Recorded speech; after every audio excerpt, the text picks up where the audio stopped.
Hi, I'm Marianne Clyde, And I'm Lorna McGill. and we're here with the Isn't She Amazing podcast. And today our guests are the Wisdom Coalition. And Kim and Nancy, introduce yourselves and tell us what the Wisdom Coalition is all about with Kim Howie and Nancy Werteen. Well, thank you so much for having us. I'm Nancy. I'm Kim. And the Wisdom Coalition is all about helping people understand how to propel their mindset so they can have more joy. And we're really committed to this idea. It's based in the science of positive psychology, which is the study of human thriving and flourishing. So Kim has her master's degree in positive psychology. So everything we do is based in science, which has measurable outcomes. And actually, a lot of the things that we do and a lot of the tips and tools we give to people, we use in our own lives. So we know they work.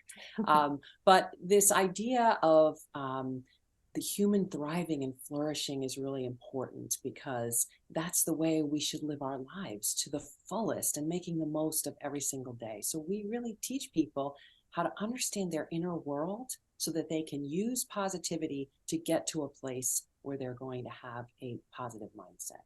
Yeah, and we talk about positivity and we talk about joy versus happiness, and we always differentiate between those because we teach people that happiness is an emotion. It's based on outside circumstances. So when things are going well, you're going to be happy, and that's great. But when things are not going well, it's okay to be angry or sad or disappointed. We are human beings, and we're meant to have a range of emotions. And so joy, on the other hand, is an attitude. It's a way of navigating through life with inner peace and positivity. And we teach people how to do that. Yeah, and it's not, as you may have heard, the toxic positivity movement. That's not us. We're not sitting here saying, just be happy, because we recognize that you shouldn't be and you can't be happy all the time. It's more about really taking a look inside and seeing what's in there and why, and then trying to take your own actions to put inside yourself a voice of comfort, compassion, and positivity. Now, how do you encourage women to do that? Because I was just telling Marianne, I'm like, I've just been in just like a grumpy mood these last 2 days. And but it is true. Like happiness is different from joy. I definitely feel that. But how do you encourage that in women? Oh, I was just going to say, so we have lots of tools that we share. And, one in particular that I love so much that comes from positive psychology is something called the circle of control. And for me, that was life-changing. Understanding how that works when you recognize what's outside of your control and what's inside your control, it makes all the difference in the world. So when you're grumpy because you're sitting in traffic and you make that mental list, well, what part of this is inside my control and what part of it is outside of my control? Like the traffic itself, outside of your control, right? There's nothing you're getting upset is not going to change that traffic in any way, but it will change you, right? It's going to change your internal environment. So what is inside your control? How you respond to that traffic, right? So you can turn on the radio, listen to some fun music, or call a friend, or close your eyes and meditate if you're sitting still, whatever. Right. As long as you're sitting still. Good point. Don't close your eyes and meditate if you're actually moving. But yes, like those things, your actions are within your control. Yeah, and it's not something that is easy or quick. It's not once and done. We call each other our positivity partners because even us in the business of helping people to find more joy, some days, oh my gosh, we call each other up. Can you please help me look at this differently? There's a term in positive psychology called reframing. And one of the things that we always laugh about is we both hate to make dinner, and so every day at 2:00 it's like, really, we just ate yesterday, do we really have to do this again? All of it right in there. Right. So the reframe is, what, I get to make dinner. I get to make dinner for my family because I have a family that I love and that loves me. I get to make dinner because I have a stove. I get to make dinner because I can afford to go to the grocery store and get groceries, right? So it's instead of that lament of, I can't believe I have to do this again, it's that flip and that reframe of, okay, just stop with that voice and put this other one in there. I get to do this. And so important. Different attitude. Yeah. Yeah, it's such an important way to approach life because sometimes we're so bent toward the negativity for some reason that just comes so much easier, doesn't it? Yes, But it does. Well, And science, there's a term for that. It's actually called the negativity bias. Mhm. And we are actually, our brains are actually designed to look for what's wrong in life, to keep us alive, right? Mhm. So that we're looking out for that saber-toothed tiger, right? That goes way, way back. And it also, science has also proven, they say that negativity is like Velcro and positivity is like Teflon. Like we just don't hold on to the positive. But I like the that. great thing is, we have learned over time that we can actually retrain our brains through neuroplasticity. We can Mhm. train our brains to look for what's going right, to see the positivity and the positive things in life. And then it actually makes new synapses in the brain so that you can grow that. That's wonderful. So you had mentioned that you like to, your target market particularly is women, and the positive psychology is very beneficial, particularly as we all know that women over 50 tend to have other issues than we had when we were 20. And so what are some issues specific to a middle-aged woman that you can help our audience with? Because they're all over 50. Yeah. Well, let me just say that the so-called diseases of despair are really prevalent among the middle-aged women. Why is that? Well, by the time we've got to middle age, we've had some suffering. Life has knocked us down more than once. And we're walking through life with these burdens and potentially these things we haven't addressed. And scars.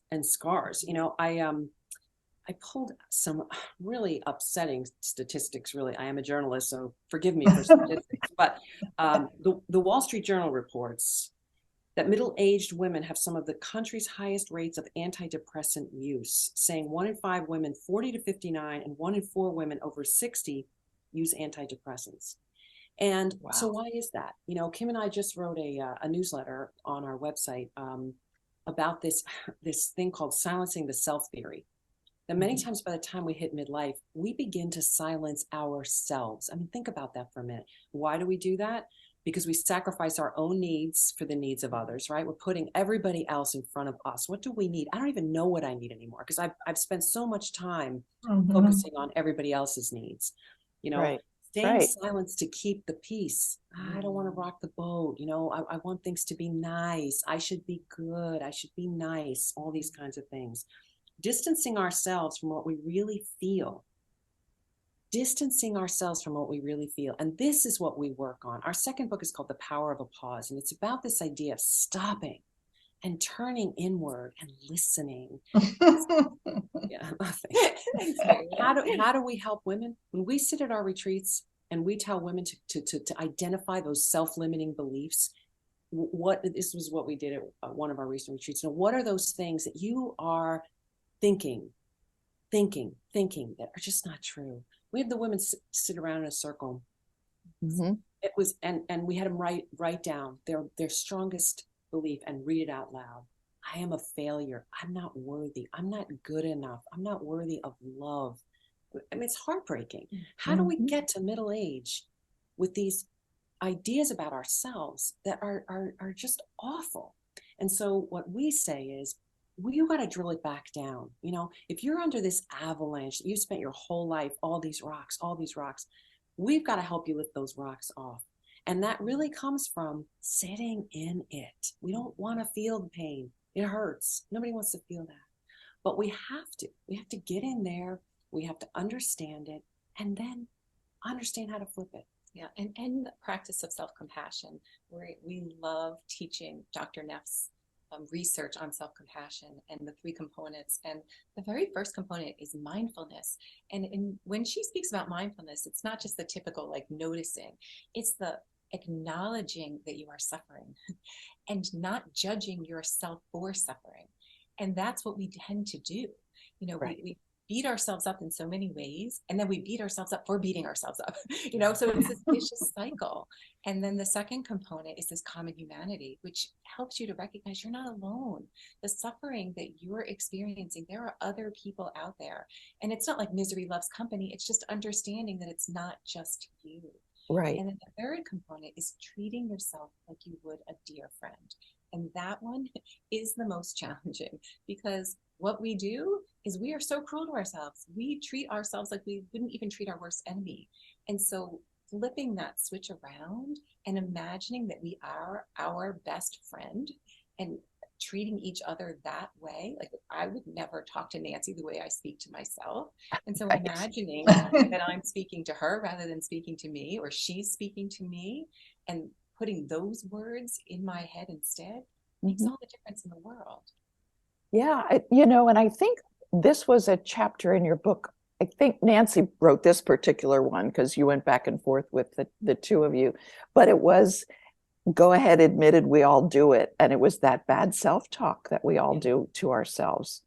And absolutely we need to knock that off, because it's because it goes back to your thoughts become reality. So you're telling yourself this bad narrative constantly, and that's how you show up in the world. So well, and you project it out and you assume other people are thinking it about you as well. Yeah. Well, and I think we see so much of that in the world, so much of the communication that takes place with all the divisiveness and so forth these days is because people are projecting their own self-loathing, their own confusion, their own value conflicts, and so if they don't sit and examine themselves, because like you, we believe, unless you examine your own reactions and your own responses, you'll never be able to you'll never stop and do the work, like you said, and you have to do the work, and it's hard to sit in it, and it's hard to really examine it. But if you really do want to get to the other side, I mean, we wholeheartedly agree with you on that.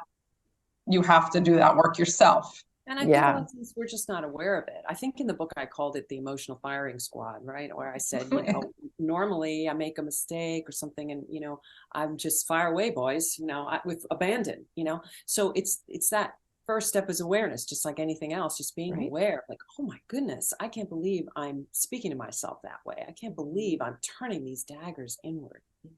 Well, and this is slightly different, but on the same line. We did a long time ago, we did something called the complaint cleanse, and it was so fun and so interesting. And we built so much awareness around how often we complain, and not just complain out loud, but complain in your own head, right? And oftentimes those complaints are about ourselves, right? So we're in our head complaining about ourselves. And as you had said, that we project that out and we just assume everybody's thinking that about us. Yeah, and I do think when Lorna and I have had a podcast on this before about how people who criticize others and tend to always be negative and always be noticing the problem in the person across from them, and it's usually them, that they're just not recognizing that's that projection thing, that's not taking the time to analyze your own reactions, and I love that you do that. So tell us some more ways how you encourage women, particularly middle-aged women, how you encourage them to really love themselves and show themselves compassion. Well, I mean, many ways, but we have an online program called Filling in the Missing Piece, PEACE, right? Oh, so what are you missing? Why is there not this inner peace? And what we talk about in that online program are three really important components: self-love, self-compassion, and self-forgiveness. Because by the time we get to middle age, huge. How many experiences have we had that we're, unfortunately, maybe still hanging on to? It's that backpack and it's filled with rocks, and we're walking around with that on our backs. Yeah. And so, right? We walk people through different processes in order to be able to help them unburden themselves. Yeah, and something that we do at almost every single retreat that I love so much, and Nancy's learning to love, is something called mirror work, which, if you're familiar with Louise Hay and her work, she has a 21-day actually process of mirror work, which the very first day is what we do at the retreat. And that is looking yourself in the mirror, looking directly into your own eyes and saying, I love you. I love you. Yeah. It seems simple, but it's really complicated and hard, and lots of emotions bubble up. And we oftentimes have women who just break down into tears because they never once in their entire lives thought to say I love you to themselves, and how hard that is. And I That think makes a big difference.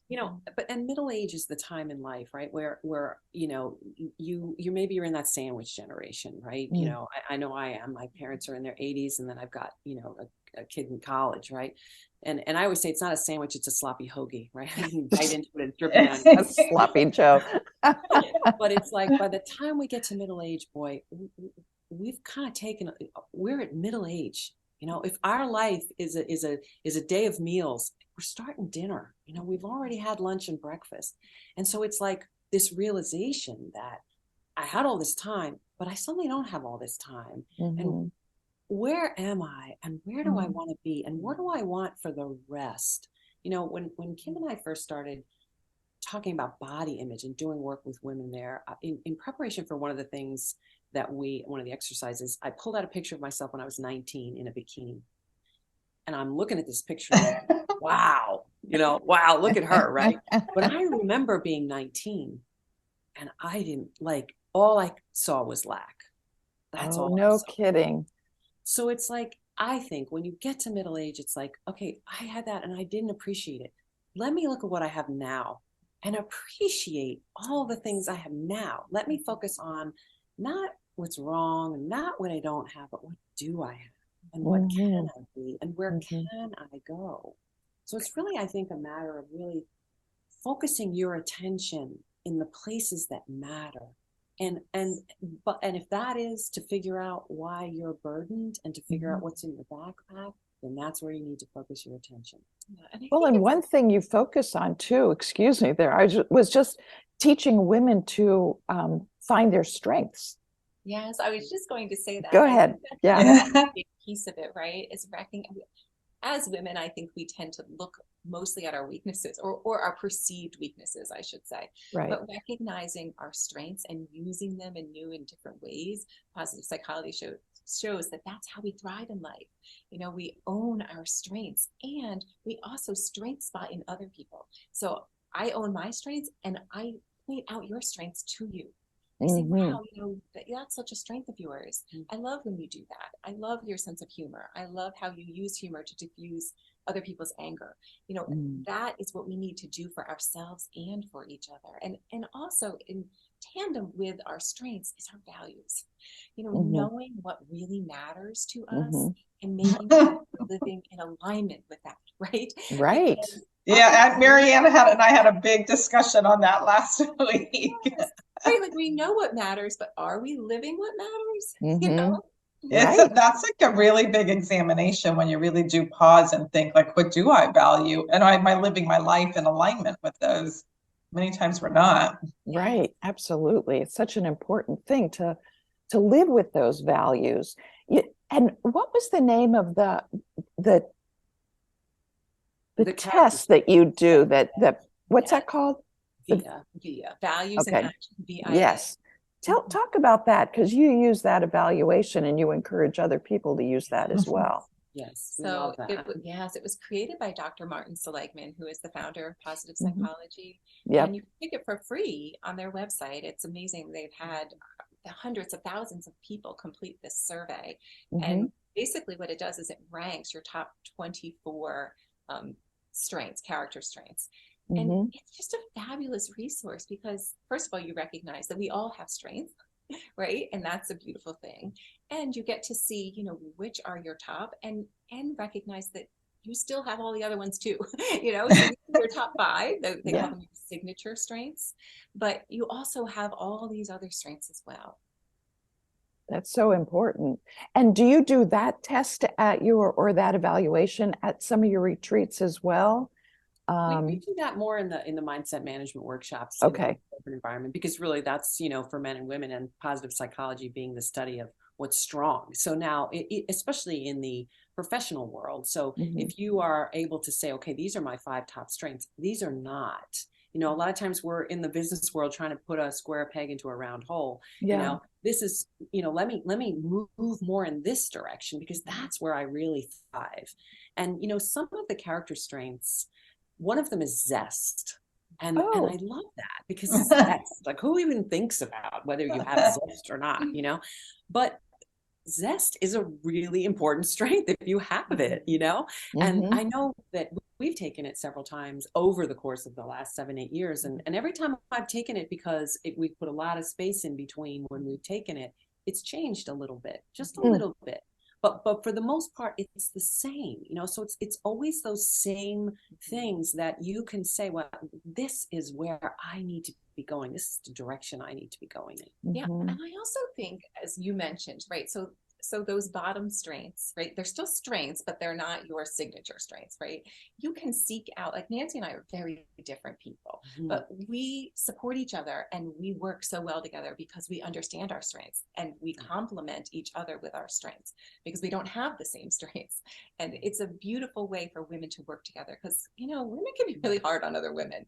And I think we all realize that and have experienced that in our lives, that, you know, at times women are catty, right? And we're putting each other down. But when we can come together and lift each other up and complement each other and use our strengths together, we're so much stronger. Absolutely. And that's Absolutely. the value of a community, which Lorna talks about a lot, with what really helped her come through her transition when she retired as a CFO. You know, and it was, she talks about the power of community, and it sounds like that's what the Wisdom Coalition does as well. I mean, that's so important. I mean, for me it was, but I just, you know, you look at so many people, and especially post-COVID, you know, there's a big loneliness epidemic out there right now that, you know, there's so many different labels. And so anxiety is really a component of this loneliness that people are experiencing. So if we can band together and have a community that, you know, we're all in the same boat, and this time of our life is not easy There have because been studies done most recently, you know, health related studies that show that relationships and community have a larger impact on our overall health than our diet, exercise, whether you smoke or not. All of those things don't even equal the importance of relationships and community. And you're an expert in diet and exercise, and what you put into your body and what you surround yourself with. So if anybody knows that, Kim does, right? Yes. Yeah. Well, and yeah, I did just hear listen to a podcast that was talking about that, and it was a health and wellness expert, and they said it really, all of that's important, but if you don't have good relationships, that your life is, and they did actually, we're talking about just like the loneliness epidemic that we have right now.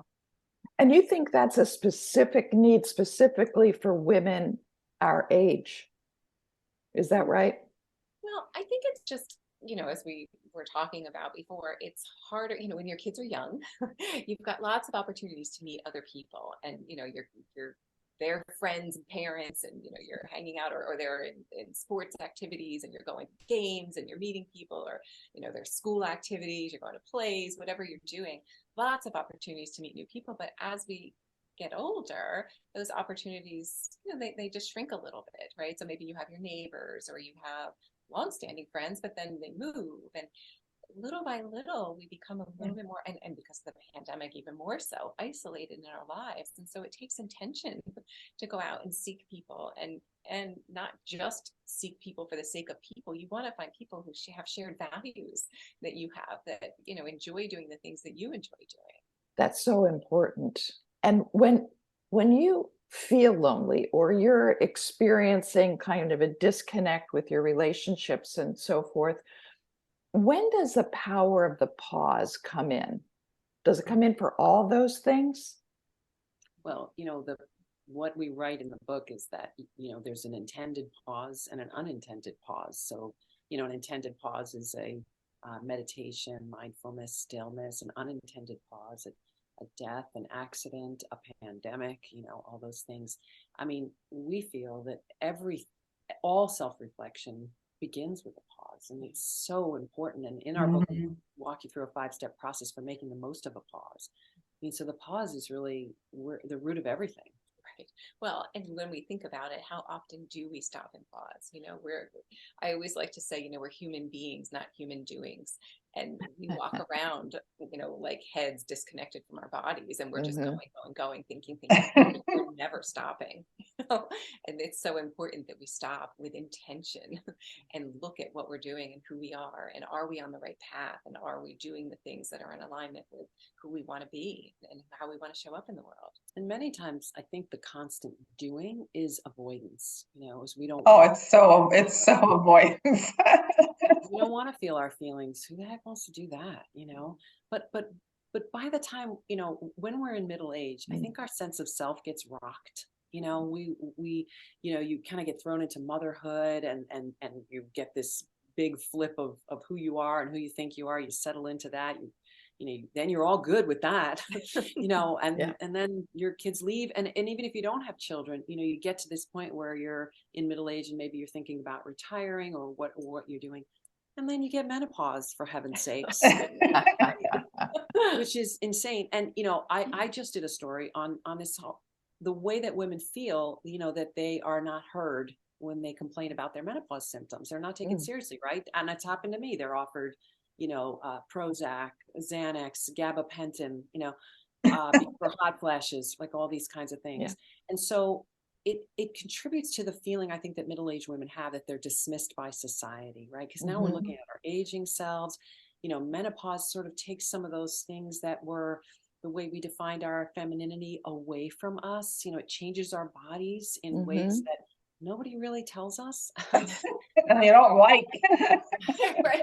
And you talk about needing your tribe, you sit there and you're all kind of like, does anybody have a birth to go on? If you're lucky enough to have that kind of relationship, and then you're like, yes, oh my gosh, yes, that's happening. It's not just me. Yeah, right. And so, and then for men, I think they have a version of a male menopause, but for women, I think personally, menopause just really ravages your body, and and your sense of self again. So we're constantly having to sort of go through these reevaluations. And so that's why we are always trying to just help people do that. And then, as we always say, it's never ending. It's not once and done. Right. We learn how to do these things so that we can really be in a place in our lives where we are in control of our lives. Yeah. Well, and we've referenced Dr. Brene Brown. She doesn't call it the midlife crisis. She calls it the midlife unraveling. There you go. It feels like, you're just sort of unraveling all those years that have been built up inside of us, that we've been going, and stuffing down. And it's time to pull it out, look at it, really, get in there and clean it out and let it go and move forward with, the understanding that the future can be different than the past and be beautiful. And be better. It can be better. It can be better. We're getting better all the time. Yeah, but it's the time to say enough. Exactly. And it's like, I'm going to do what I enjoy. Like, I was telling Marianne, I had someone recently, because I retired from this job, and she and I jumped out of an airplane, and this gentleman said, what are you doing? You having a midlife crisis? And I was like, no, I'm doing whatever the hell I want now. But even like a statement like that, like, I'm sure like everyone's going like, what's going on when you do something that's out of the norm, because you shouldn't, that's not something that the society expects. So, well, and I think that sounds like somebody was minimizing a midlife crisis, which are very, very real. And I don't know about you, but for me, they happen periodically. It didn't have to be midlife. They kind of come on a regular basis. And I think we should take seriously, notice what we're doing, and take the principles that you teach in A Power of the Pause and Power of the Pivot, which is their other book, and really kind of give ourselves space to unravel when we have to. Yes. And I think too, at this point in our lives, it's so important that we own our value and that we recognize that it's okay to set boundaries. And I Oh, think gosh. as women, we are Oh, really that is like a huge one. That is so Yes, huge. right? Like we're afraid to say no. We were people pleasers, and we just take and take on and take on and take on, and then we're so loaded down, we're exhausted, and we're Mhm. angry, and we're resentful that we took on all of this. Right. But the fact is, it's in her court to say no, and we always teach, no is a complete sentence. You don't have to explain any further than that. No.